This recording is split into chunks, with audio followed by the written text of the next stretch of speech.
溜溜的山上，一朵溜溜的云游，短短溜溜的照在康定溜溜的长游。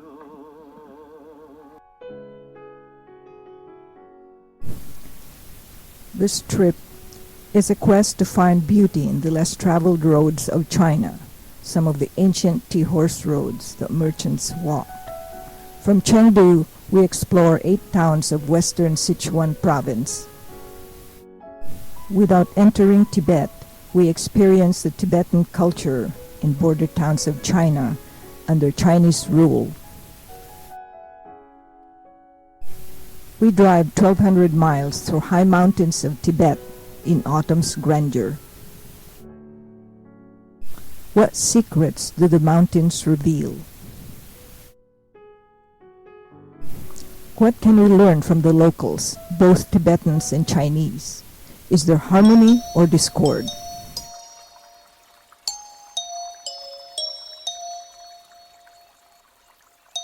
From Chengdu, we drive south to Hailugo. Our hotel is inside the National Glacier Forest Park. We take a cable car through virgin forests and up into the clouds.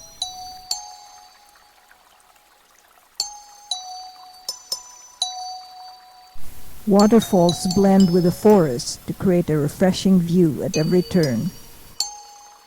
The Grand Glacier Cascade of 3,000 by 3,000 feet is the only one in the world. At the top, the colorful dots are tourists, all Chinese. Oliver and Wendy shoot alternately between thick fog and brief clearing.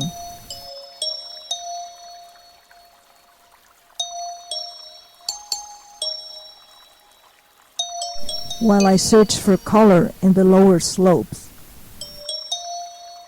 On our descent, the fog gives way to a golden surprise, a Buddha shrine. Our guide Jeffrey says a prayer with a candle offering. Buddha was asked, "What have you gained from meditation?" He replied, "Nothing. However, let me tell you what I have lost: anger, depression, insecurity, fear of death." Here's my group: Oliver, our photography workshop instructor, Wendy and I, the avid students, each with a guide to carry our camera bag. It's like a private tour. After a hard walk, I need a soothing balm. I snap a sign not knowing that it reads, "Hot Springs."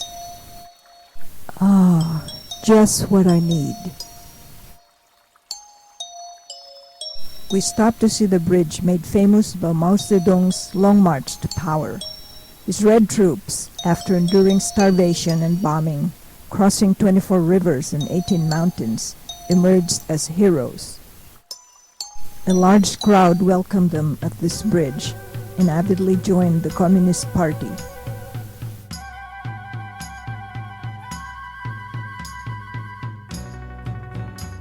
This is Kanding at night.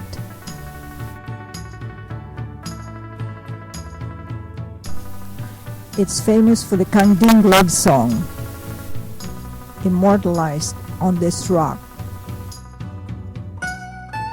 The road winds through the mountains with glacier-fed rivers and beautiful lakes. Here's our first sight of a yak. It looks ferocious. Watch out! If you're wearing red, approach it at your own risk. We reach the Mugetswo Lake. A painting on the hillside catches our eyes.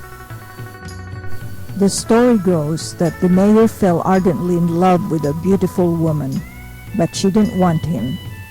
So she went on a self-exile and lived by this lake. A Tibetan greets us, "Sachet de lait," and we answer, "Sachet de lait." Here's a rare white yak waiting for a rider, but not for long.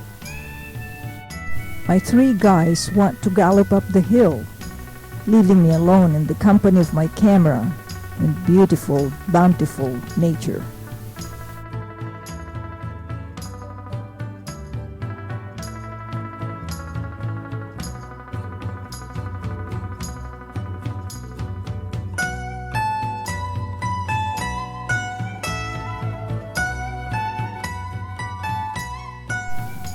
I never run out of things to photograph.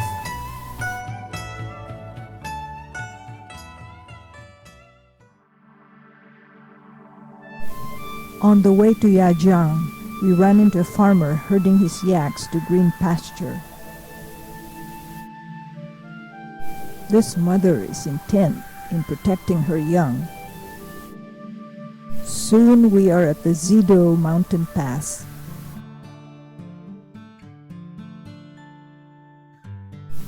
On this rock is inscribed the altitude. Wendy and I climb a few steps, then turn back. But Oliver, who climbed all the way to the top, excitedly tells us he was rewarded with a shot of a beautiful lady of the mountain, twirling in the crisp, cool air.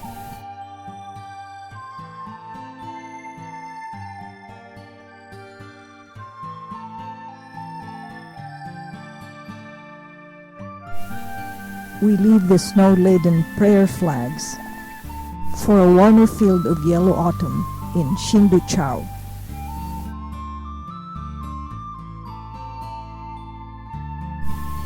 Let's bring in a yak to add color and motion too. Vilma, Wendy, ready? Shoot!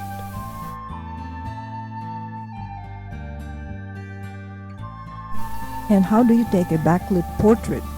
Try me. Good. Now it's my turn to try. Good. We find 2 ladies willing to be photographed. She's dressed in the Han's traditional costume. They pose for us and sing the Kangding Love Song. Lovely maidens of the world, I cannot but love you. Gentlemen folk of the world, they cannot but woo you. Kangding Love Song.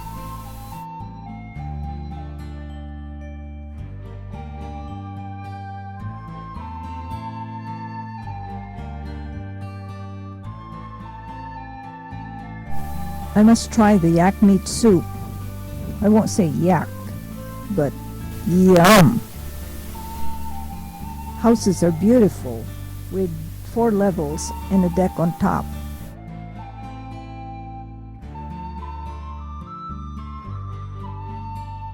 At Hotel Tibet, we taste yak butter tea made of yak milk with a hint of salt. We climbed the precipitous mountains, stopping at the 18 Curves Point. For miles you could see the Tibetan writings on the mountain. If people read it every day, they obtain Buddhahood and clear their mind of other thoughts.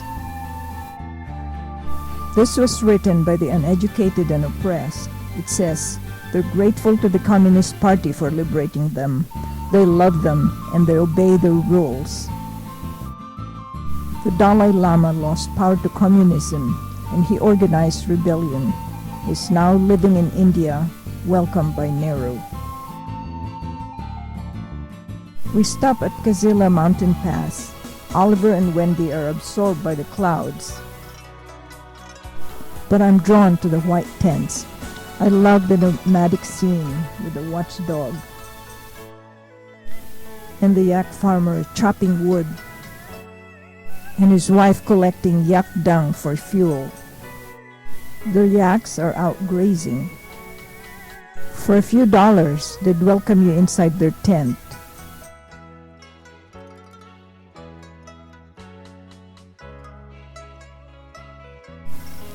You can see yak meat and fat drying. The woman has a knack for evaluating your condition. She says Wendy has altitude problem. which is true. She says that my heart is beating fast. At this altitude, I believe it.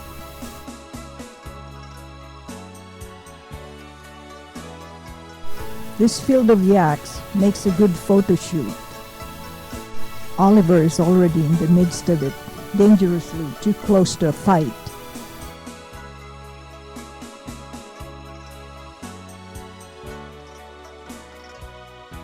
The Chinese ladies carry scarves and make interesting poses with them. While in China, do as the Chinese do. We visit our first monastery, the Zaga Monastery. We caught some young monks eating lunch of danba made of barley flour served with yak butter. The kids have a short attention span for posing, rather play, or watch TV. The adults are more cooperative.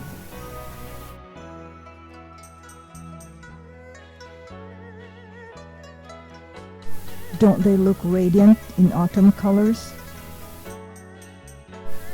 What does it look like inside a prayer flag tent? We shall see.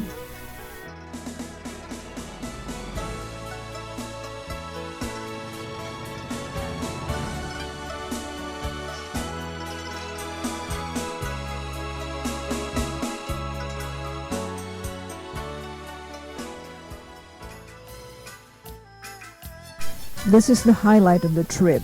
At the bus station, a multitude is pushing through with no other non-Chinese tourists but us.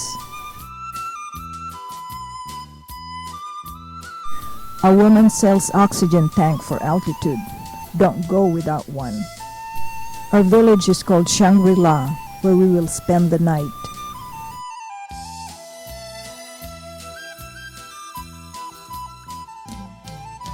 The prayer wheel contains Buddhist writings.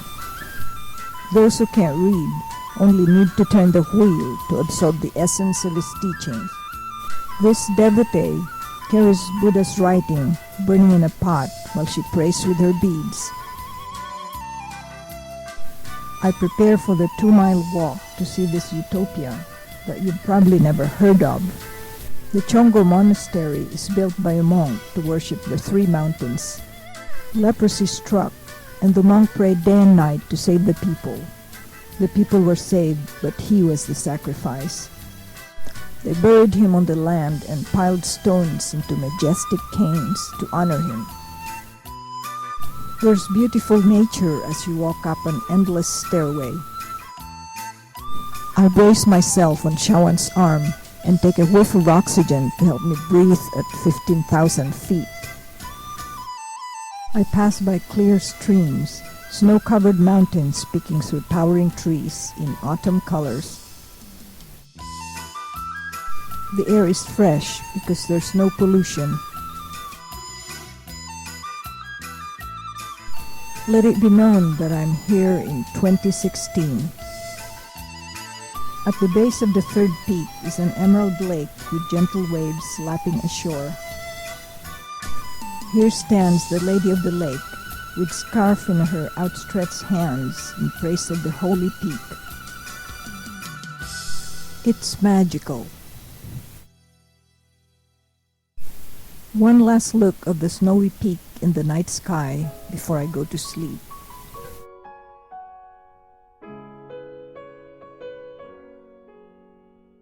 This photographer braves the chill to catch the best photo at dawn's early light. I do it in the comfort of my village hotel window. Oliver takes a long hike, while I revisit the holy site with Wendy. We pass by a pack of donkeys, reminiscent of merchants walking on ancient tea-horse trails. How invigorating! There's clean air and glacier water. The autumn sun frames a soft golden aura around Wendy's face. We visit the Chengdu monastery. We take the tram to the Lurong pasture. I love the flat walkway for a change.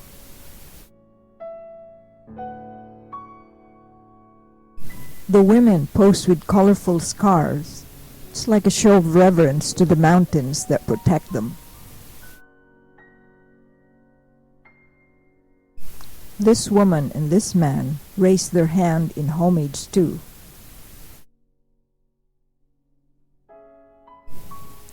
The water rippling through the green vegetation, the rocky mountains, the snow blending with the clouds is breathtaking. This is Shangri-La, a dream I don't want to wake up from. Suddenly, our instructor appears to tell of Oliver's travels. Here's crazy Oliver jumping over the milk lake between the peaks. He saw a bride, her long bridal veil flowing radiantly with the snow and the sun. This apparition must make up for the 10-kilometer trek. Suddenly, there's a stir by the water. The horses are crossing the river to go for shelter and food.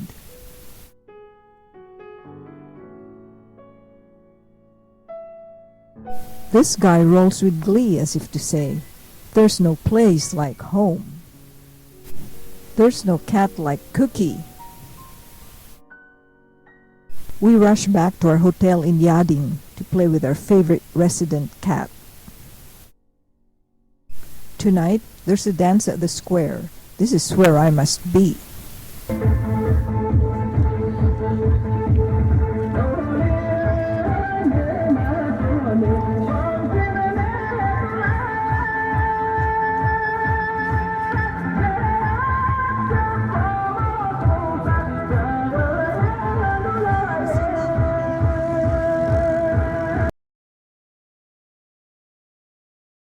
We visit a shaman temple.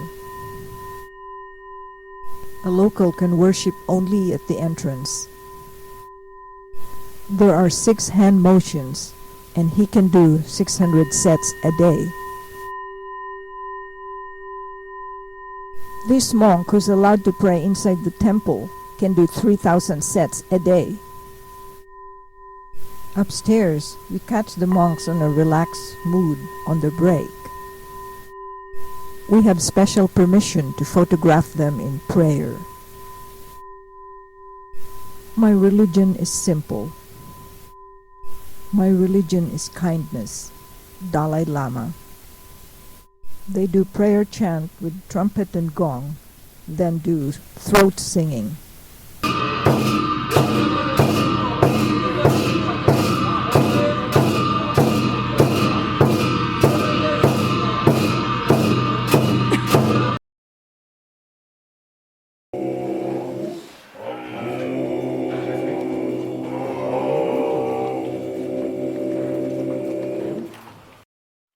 Outside is a row of prayer wheels to turn clockwise with the right hand. Some local scenes.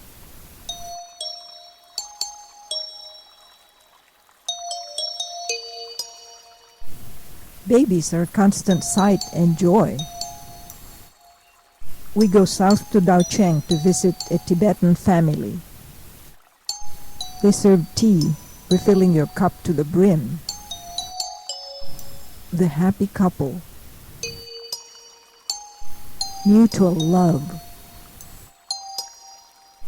They have a menagerie of calves and an interesting-looking lion dog. Oliver takes us to a field of yellow trees and shows us a trick to give your photo a touch of whimsy. I call it Trees Kaleidoscope. Tonight, our local guide shows us the downtown scene with Tibetan dancing. We go to another Buddhist temple. The highlight of the day is running into a group of temple workers on their lunch break. They invite us to sit with them and share their lunch. Twisted bread with a delightful dip. They are a friendly bunch.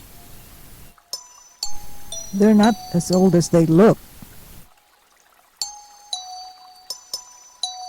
This woman is younger than I am.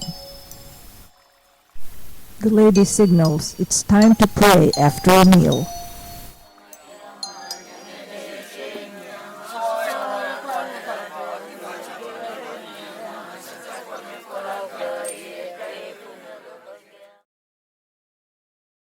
Re-energized, these volunteer workers go back to clean the temple.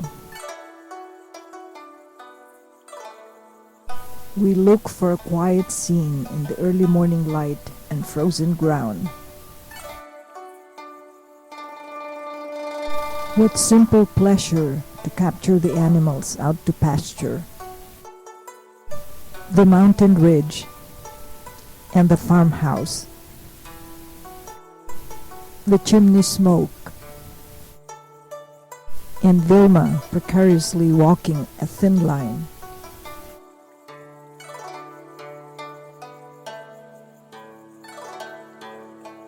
We arrive at the Tagong temple.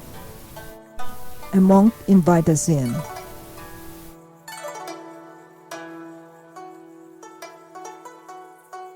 I find hope in the darkest of days and focus in the brightest. I do not judge the universe. Dalai Lama. Upstairs, a monk is drumming and chanting. We chat with him and learn that he had lived in India for years. If you give a donation, he'll bestow upon you a scarf of your choice.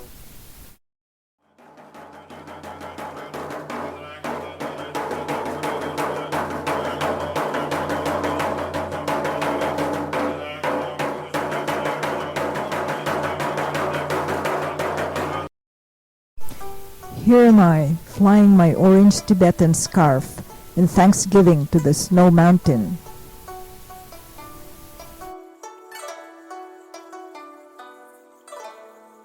Problem. Up north, the Chinese put a ban on Western travelers to enter Serta, the town with the largest monastery. I think they're afraid that the monk who went out in public would arouse pro-Tibetan sentiment. Changing plans on the fly, we drive to Danba, Jeju. We buy a ticket to enter the most beautiful Tibetan village in China. At the town center, we stop to absorb the alpine scenery.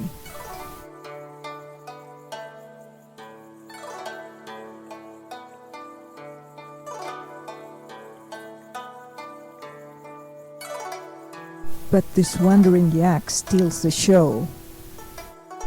We book for a village stay for 2 nights. The only 4 rooms with American toilets are given to us. Preserve the unique architecture of stone and wood. Their technique is artistic but primitive. Would you like to climb a ladder like this?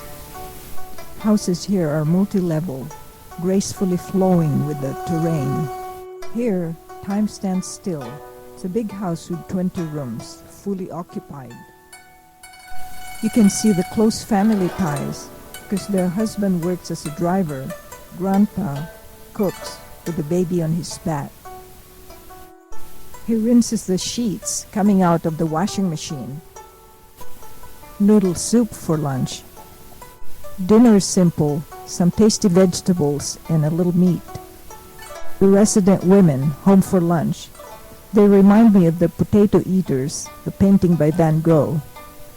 I discovered that they work in the field across the street, planting wheat. I wouldn't dare climb the stairs. Nearby, this woman is harvesting greens. We position ourselves for the best shot when she passes with her basket. And what is the leafy greens for? Feed for the pigs. An interesting shot of the lady and grandpa, each carrying a precious backpack. The street scene could be bucolic or fashionable with girls in pretty hats. The place comes alive after dinner. There's karaoke and Tibetan dancing in colorful costumes. What a young and friendly bunch. We rise early when the waning moon is still high. Moonlight shines bright over Kangding town. Oh, came through moonlight to court her. Kangding Love Song. One of the resident women lights up the wood-burning stove for breakfast. We walk to the extended family's house. Those apples are tempting. What an artful scene of the front porch with a beautiful tree. The woman dusting off her rug completes the ensemble.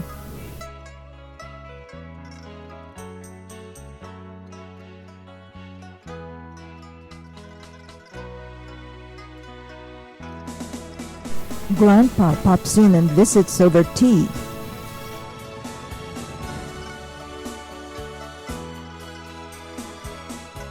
How they love their animals. These two pink pigs sleep comfortably in their room. This baby yak also has its own room. Red chili pepper drying in the sun makes a fiery home decor. Corn is abundant, and we enjoy the delicious fluffy corn pancakes at any meal. The baby is the center of love and attention. Wendy has a bright idea. Let's put the baby in costume beside the dog, and let's have fun with our cameras.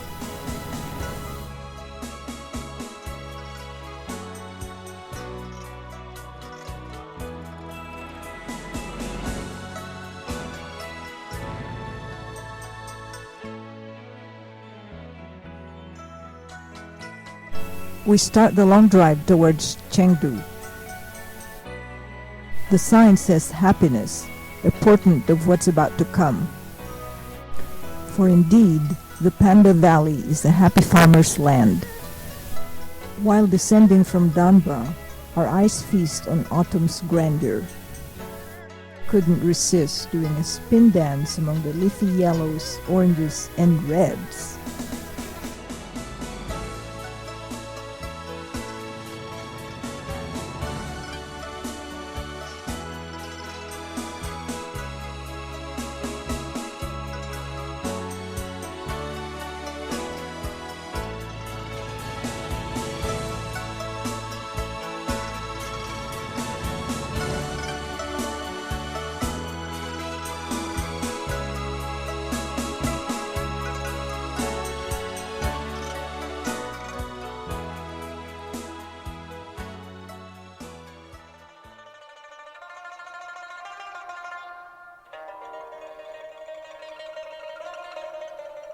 We are at the Dujiangyan Panda Center. The giant panda is no longer an endangered species, thanks to China's Conservation and Research Center. Here's Wu Wen, a 3-year-old female, sunbathing. Watching her is a 13-year-old male, Mei Sheng, high on a tree. This is the picture of a happy, contented panda.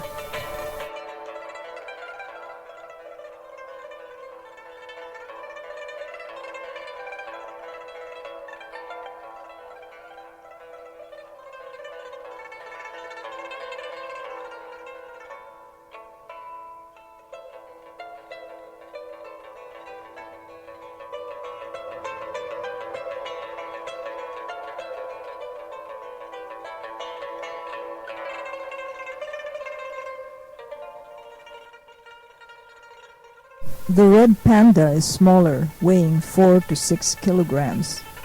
They eat not only bamboo leaves, but also fruits, birds, and eggs.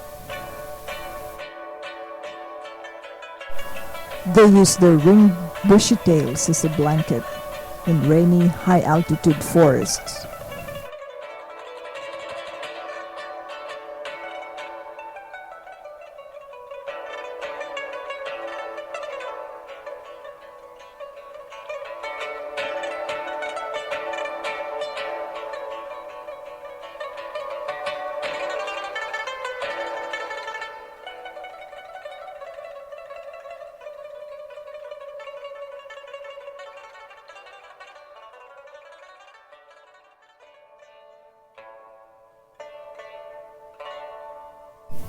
I want to tread the ancient tea road that leads to an old tea house. There's an outdoor barber's stall next door. Here you can travel back in time to ancient China. Oliver, Wendy, and I sit wondering how to blend in this dark, smoke-laden atmosphere. Folks relax here sipping tea under the eyes of Mao. Some bring their own tea vessels. An ode to tea drinking by a Zen master and monk. One sip dispels sleeplessness and thoughts become clear as dew.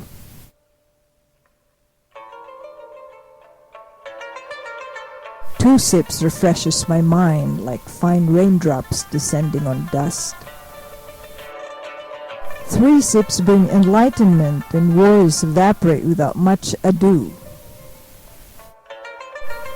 What a surprise! Pengsen is a vibrant swinging tea house. What a character, showing off his intricately carved pipe collection. What a riot! Forget the tea, let's just photo shoot.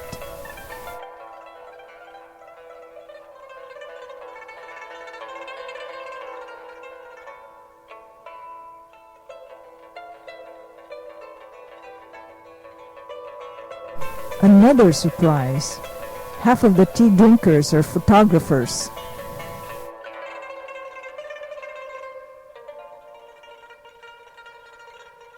This guy hogs the narrow window for a lady with a sexy dress.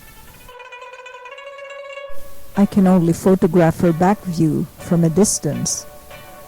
This lady sets the stage for a local guy for this hungry pack at bay. Instantly, he is surrounded by photographers. How he savors the attention. This Chinese guy sets the stage for his photo with the only blonde lady, Wendy. The camera bugs are more than happy to oblige. Another surprise. The gong sounds. Let the opera begin. She sings to Mao on the wall with a voice so thrilled that I can only take so much of it. I prefer the soothing melody of Kangding Love Song.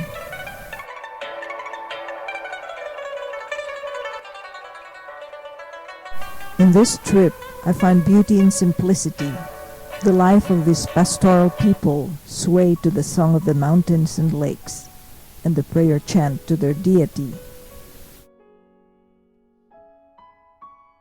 Their simple existence centers on love of man and animals. Their simple religion is kindness, and that says it all. Let their love and their song echo in the Kangding Love Song's soothing and haunting refrain.